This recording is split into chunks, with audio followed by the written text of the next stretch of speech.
33rd birthday, Aaron. May you have many, many more birthdays to come. I wish you all the best, luck, happiness, and success in life. May you always have good health physically and mentally. And may God always give you grace and keep you safe.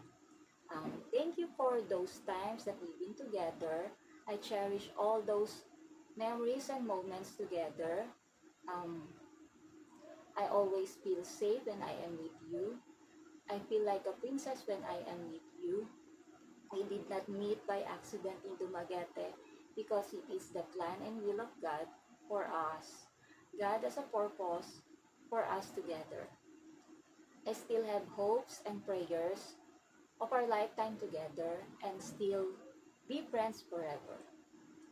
I am also deeply sorry for all if I caused you pain. I only do those things because I do really care for you. I am here to support and understand you always. And I am so really proud of you.